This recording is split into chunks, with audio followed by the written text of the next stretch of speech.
हरियाणा के भिवानी जिले के छोटे से गांव सिंघानी में रहने वाली 19 साल की मनीषा अपने सपनों के साथ जीवन जी रही थी। पढ़ाई लिखाई में होशियार और स्वभाव से शांत मनीषा एक प्ले स्कूल में शिक्षिका का काम करती थी। परिवार का सहारा बनने का सपना लिए वह अपनी जिंदगी को आगे बढ़ा रही थी। घर वालों को उससे बड़ी उम्मीदें थी, क्योंकि वो न केवल पढ़ाई कर रही थी बल्कि बच्चों को भी शिक्षा दे रही थी। 11 अगस्त की सुबह भी वही दिन की तरह शुरू हुई। मनीषा घर से ये कहकर निकली कि उसे नजदीकी नर्सिंग कॉलेज में एडमिशन से जुड़ी कुछ जानकारी लेनी है, लेकिन वो घर वापस नहीं लौटी।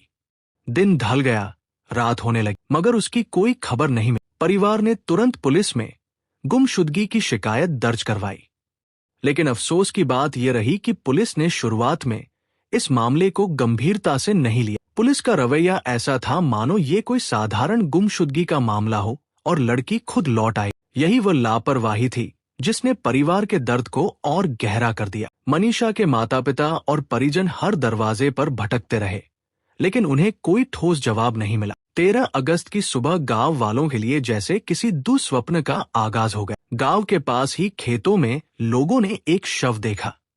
सूचना मिलते ही परिवार दौड़ा और ये देखकर सबके पैरों तले जमीन खिसक गई कि वह शव किसी और का नहीं बल्कि उनकी लाडली मनीषा का था। गले पर चोट के निशान साफ दिखाई दे रहे थे। शव खेत में पड़ा हुआ था और आसपास के हालात देखकर यही लगता था कि उसके साथ कोई अनहोनी हुई है। परिवार के रोने बिलखने की आवाजें पूरे गांव में गूंज उठीं। लेकिन यहीं से एक नया अध्याय शुरू। परिवार ने शव लेने से इनकार कर। उनका कहना था कि पुलिस ने यदि समय पर कार्रवाई की होती तो मनीषा जिंदा।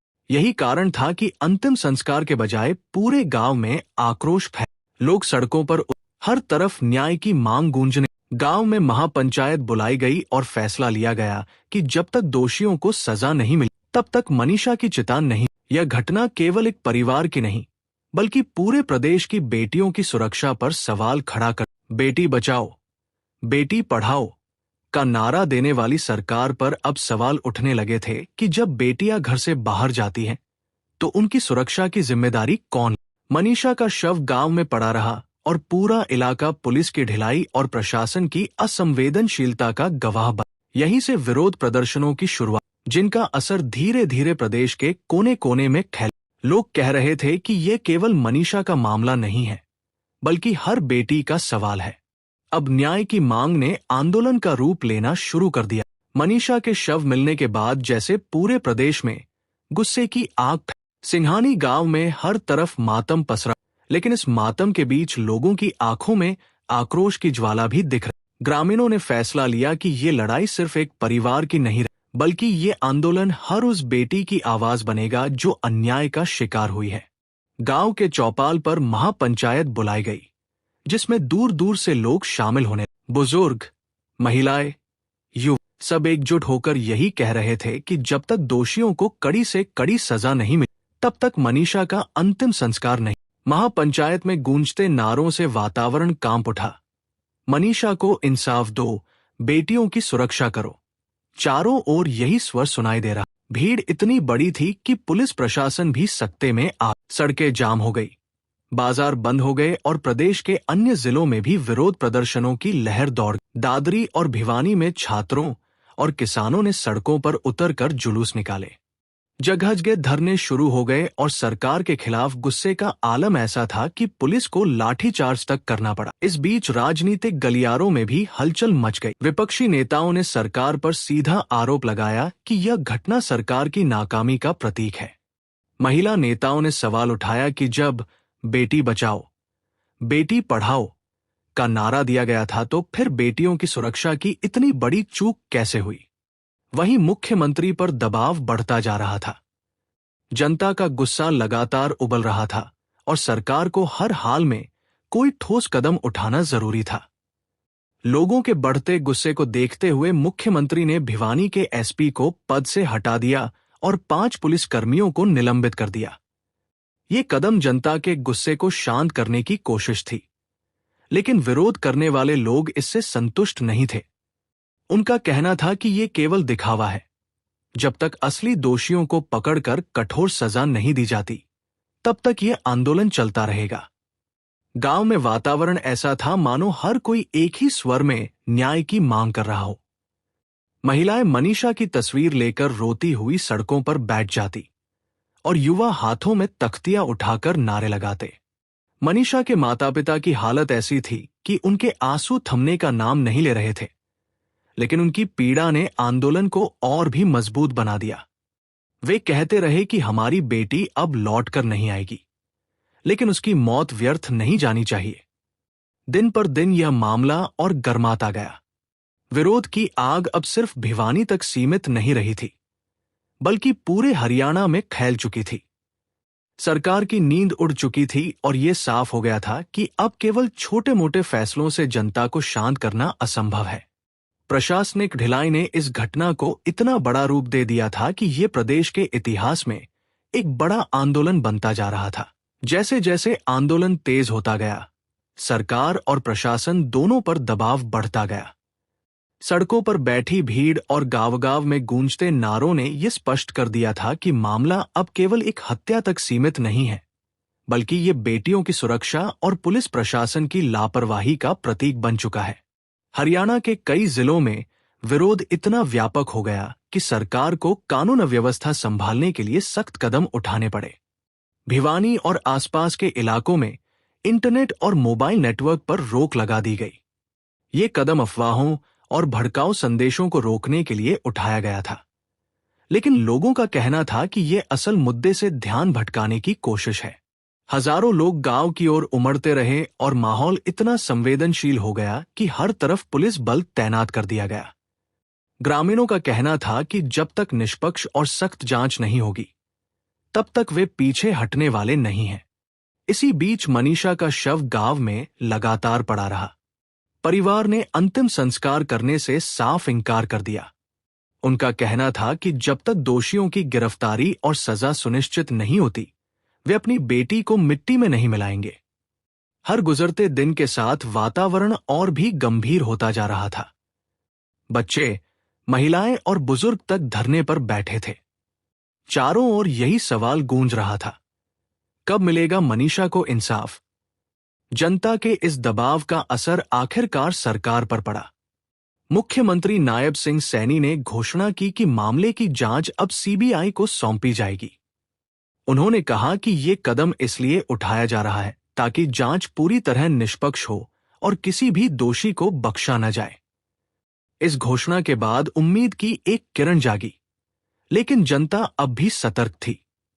उन्हें भरोसा नहीं था कि केवल घोषणा से न्याय मिल जाएगा। आखिरकार 21 अगस्त को मनीषा का अंतिम संस्कार किया गया। धानी लक्ष्मण गांव में हजारों लोग शामिल हुए। वातावरण बेहद भावुक था। लोगों की आंखों से आंसू रुक नहीं रहे थे और हर कोई ये संकल्प ले रहा था कि मनीषा की बलि व्यर्थ नहीं जाएगी। भीड़ ने उसकी अर्थी को कंधा दिया और ये संदेश दिया कि ये केवल एक बेटी का अंतिम संस्कार नहीं है, बल्कि पूरे समाज की चेतना का जागरण है। सरकार की ओर से भले ही ये कदम उठाया गया था कि जांच सीबीआई को दी जाएगी, लेकिन आंदोलनकारियों का कहना था कि अब असली परीक्षा जांच एजेंसी की है। क्या वह सच्चाई सामने ला पाएगी? क्या वह ये साबित कर पाएगी कि मनीषा की मौत एक साजिश थी या किसी और वजह से हुई? इन सवालों के बीच प्रदेश की राजनीति और समाज दोनों ही आंदोलित थे। हरियाणा की धरती पर यह घटना अब एक बड़े मोड़ पर पहुंच चुकी थी। लोग न केवल मनीषा के लिए बल्कि आने वाली हर बेटी के लिए न्याय की गारंटी चाहते थे। प्रशासन और नेताओं के लिए ये सिर्फ एक कानून व्यवस्था का मुद्दा नहीं रहा, बल्कि ये उनकी जवाबदेही का आईना बन चुका था। मनीषा केस की गूंज अब केवल गांव या जिले तक सीमित नहीं रही थी, बल्कि पूरे हरियाणा और देश भर में चर्चा का विषय बन गई थी। मीडिया ने इस घटना को प्रमुखता से दिखाना शुरू कर दिया। अखबारों की सुर्खियां, टीवी चैनलों की बहस और सोशल मीडिया पर उठता आक्रोश, हर जगह लोग पूछ रहे थे कि आखिर कब तक बेटियां असुरक्षित रहेंगी। ट्विटर, फेसबुक और यूट्यूब पर जस्टिस फॉर मनीषा ट्रेंड करने लगा। लोग वीडियो और पोस्ट डालकर सरकार और प्रशासन पर सवाल उठा रहे थे। लेकिन सोशल मीडिया की इस बाढ़ ने कई अफवाहों और झूठी कहानियों को भी जन्म दिया। कहीं कहा गया कि ये हत्या एक बड़ी साजिश का हिस्सा है, तो कहीं ये बात फैलाई गई कि लड़की के साथ और भी क्रूरता हुई है। इन अफवाहों ने हालात को और भी भड़काने का काम किया। पुलिस ने जब सोशल मीडिया पर फैल रही गलत खबरों पर नजर डाली तो पाया कि कुछ अकाउंट लगातार भड़काऊ संदेश फैला रहे हैं। इन अकाउंट्स पर एफआईआर दर्ज की गई और कुछ लोगों को हिरासत में भी लिया गया। मगर जनता का गुस्सा ये देखकर और बढ़ गया कि पुलिस असली दोषियों को पकड़ने के बजाय सोशल मीडिया पर सक्रिय लोगों के पीछे भाग रही है। सीबीआई ने जैसे ही जांच की कमान संभाली तो उसके सामने कई चुनौतियां आ खड़ी हुई। सबसे पहले उन्हें यह तय करना था कि मनीषा की मौत आत्महत्या थी या हत्या। घटनास्थल से मिले साक्ष्य और शव पर मिले निशान दोनों ही संदिग्ध थे। गले पर चोट के निशान हत्या की ओर इशारा कर रहे थे, लेकिन पुलिस की शुरुआती रिपोर्ट में स्थिति स्पष्ट नहीं की गई थी। सीबीआई ने सारे सबूत इकट्ठा करना शुरू किया। मनीषा के मोबाइल कॉल रिकॉर्ड्स, उसके कॉलेज और स्कूल में पूछताछ, दोस्तों और परिचितों के बयान, हर छोटी बड़ी कड़ी को जोड़ा जाने लगा ताकि सच सामने लाया जा सके। जांच की इस प्रक्रिया में यह भी देखा गया कि पुलिस की शुरुआती लापरवाही ने कितनी अहम सच्चाइयों को दबा दिया। अगर पुलिस ने समय पर कार्रवाई की होती तो शायद कई सबूत समय रहते मिल जाते। यही कारण था कि जनता बार बार कह रही थी कि हमें स्थानीय पुलिस पर भरोसा नहीं है, केवल सीबीआई ही सच्चाई सामने ला सकती है। मनीषा केस अब एक ऐसे मोड़ पर पहुंच चुका था जहां केवल जांच एजेंसी की पारदर्शिता और निष्पक्षता ही जनता के भरोसे को कायम रख सकती थी। गांव के लोग लगातार धरना प्रदर्शन कर रहे थे और हर दिन मीडिया के कैमरे वहां पहुंचकर ये दिखा रहे थे कि न्याय की मांग कितनी व्यापक हो चुकी है। मनीषा के माता पिता कैमरे के सामने बार बार यही कहते नजर आते कि हमारी बेटी अब कभी लौटकर नहीं आएगी, लेकिन हम चाहते हैं कि कोई और मां बाप हमारी तरह अपनी बच्ची को खोने की पीड़ा न झेले। जांच की हर खबर को लोग बारीकी से देख रहे थे। सोशल मीडिया पर कोई नई जानकारी आती तो तुरंत सैकड़ों हजारों लोग उसे शेयर कर देते। इस घटना ने पूरे समाज में सुरक्षा, प्रशासन और बेटियों की स्वतंत्रता पर गहरी बहस छेड़ दी थी। ये केवल एक केस नहीं रहा था, बल्कि लोगों के दिलों में ये सवाल बन चुका था कि क्या इस देश में बेटियां कभी सुरक्षित हो पाएंगी। मनीषा की मौत ने हरियाणा ही नहीं, पूरे देश को झकझोर कर रख दिया। गांव की मिट्टी में बहते आंसू, माता पिता की टूटी हुई आवाज और जनता का गूंजता हुआ आक्रोश, ये सब मिलकर एक ऐसी कहानी कह रहे थे जिसे कोई भी अनसुना नहीं कर सकता था। सीबीआई ने जांच की प्रक्रिया को आगे बढ़ाया, लेकिन यह साफ था कि जनता अब केवल औपचारिकता से संतुष्ट नहीं होगी। हर कोई यही चाहता था कि जो भी इस साजिश के पीछे है उन्हें कानून के कटघरे में खड़ा किया जाए और कड़ी से कड़ी सजा दी जाए। जांच एजेंसी ने धीरे धीरे घटनाक्रम को जोड़ा। यह देखा गया कि पुलिस ने शुरुआत में कितनी बड़ी चूक की थी। परिवार ने शिकायत की थी, लेकिन उसे गंभीरता से नहीं लिया गया। अगर उसी समय कार्रवाई होती तो शायद मनीषा की जान बचाई जा सकती थी। यह सवाल अब पूरे प्रदेश में गूंज रहा था। क्या हमारी बेटियां तभी सुरक्षित होंगी जब हादसा हो जाए, या फिर उन्हें बचाने के लिए पहले से कोई ठोस इंतजाम होगा? मनीषा की अंतिम यात्रा में शामिल हजारों लोगों की भीड़ ने यह स्पष्ट कर दिया कि यह केवल एक परिवार की नहीं, बल्कि पूरे समाज की लड़ाई है।